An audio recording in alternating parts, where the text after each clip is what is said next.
Sinasabi nilang ang mga museo ay susi sa nakaraan.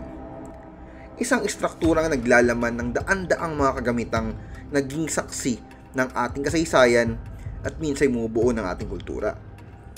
May isang natatanging museo sa bayan ng Valencia sa Negros Oriental kung saan literal mong makadadaupang palad ang mga armas na ginamit noong ikalawang digmaang pandaigdig sa pagpatay ng kapwa-tao.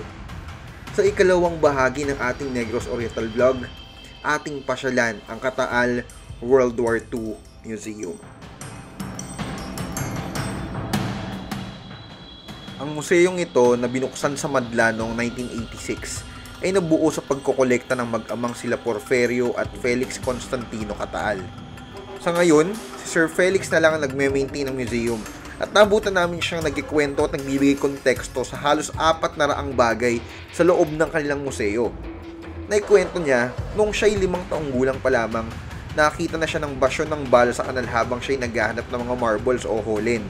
Di nagtagal, naging bonding nila mag-ama ang paghahanap ng mga baril, bayoneta, gas mask, patalim, helmet, uniforme, relo at kung ano-ano pa sa paligid ng bundok Talinis. Sa pagdating ng World War II sa Pilipinas, libo-libo ang nasawi hanggang sa paglaya ng Negros noong kalagitnaan ng taong 1945. Sa entrada ng museo, makikita ang mga military jeep at mga gas container. Sasalubong rin sa iyo ang isang malaking bomba na tinatawag na Big Mama. Just listening,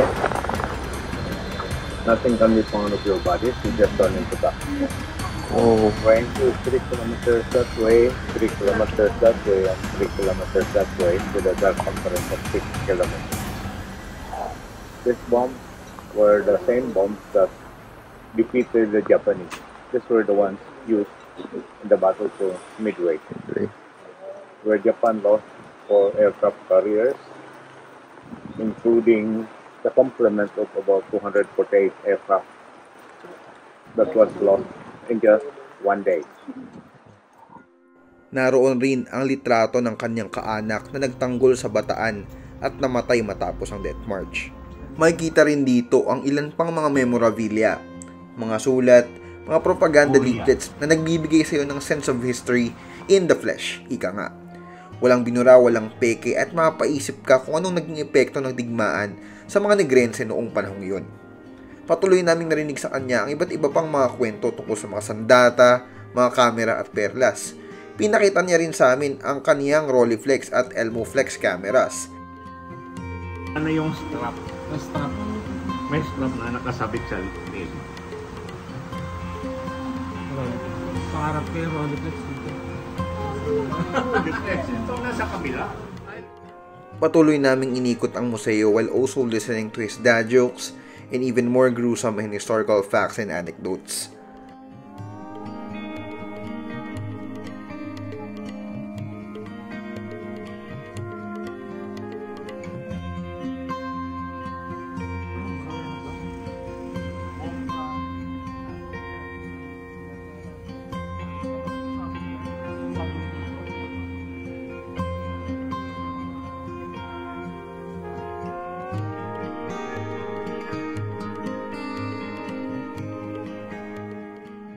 May mini library rin dito sa museum. For books regarding Philippine history, particularly World War II, one good source is Samuel Eliot Morison, and meron sila dito sa Kataal Museum.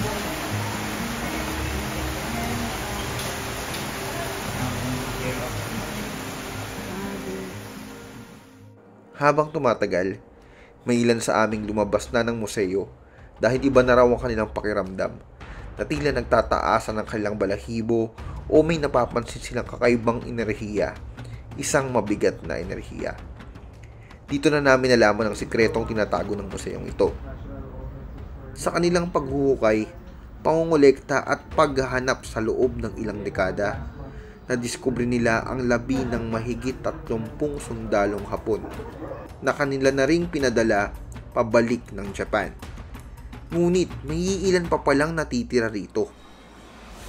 Me, being the curious one, tinanong ko, nasan bang mga ito? At nagulat na lang kami.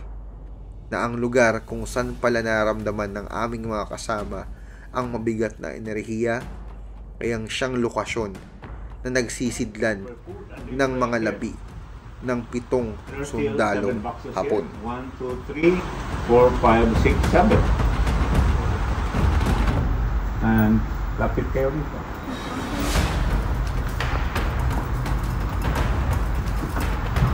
One of them.